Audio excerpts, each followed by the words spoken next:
Bonjour, je m'appelle David Paquette et je suis ici pour vous parler du poids des fourmis. Bon, d'abord, le poids des fourmis, qu'est-ce que ça raconte? Ça raconte l'histoire de deux étudiants, Jeanne et Olivier, qui se présentent à des élections scolaires dans le but de devenir président ou présidente de leur école. Et donc, les deux se lancent dans une campagne électorale un peu sous fond de corruption politique avec un directeur d'école, mais qui n'en a rien à foutre, bientôt retraité. Et chacun use de tactiques plutôt différentes pour tenter de convaincre son électorat. Jeanne nous raconte qu'il y a le feu.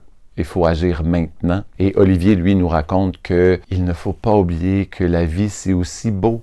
Parce que sinon, on ne voudra pas sauver le monde. Alors voilà, ce qui m'a inspiré à écrire cette histoire, je dirais, c'est tout ce qu'au fil des journées, des semaines, des mois et des années, j'emmagasine au niveau de l'actualité et qui vient teinter de façon péjorative ou sombre ma vision du monde des êtres humains et de l'avenir. Et je me disais, devant ce sentiment, possiblement surmédiatisé, qu'est-ce que je peux faire? Qu'est-ce que j'ai, moi, comme arme citoyenne pour résister à ce cynisme? Eh bien, j'ai l'écriture et j'ai écrire une comédie, l'air de rien, un texte que j'espère vivifiant, qui est une radiographie de nos angoisses collectives, mais qui parle de tout ça avec rythme, avec humour, avec couleur, de façon à ce qu'on sorte du théâtre en se disant non pas « mais ça va donc bien mal », parce que ça on le sait déjà un peu, mais et si tous les problèmes du monde étaient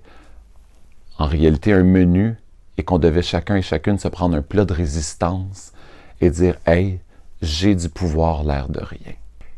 Et j'ai bien sûr choisi d'injecter à cette pièce énormément d'humour parce que bon, l'humour, c'est une façon de résister. Parce que l'humour, c'est une façon, l'air de rien, d'affirmer sa dignité en tant qu'être humain. Autant, je pense, pour les artistes que pour les spectateurs. Et aussi parce que l'humour rend digeste ce qui autrement serait très difficile à avaler ou à digérer.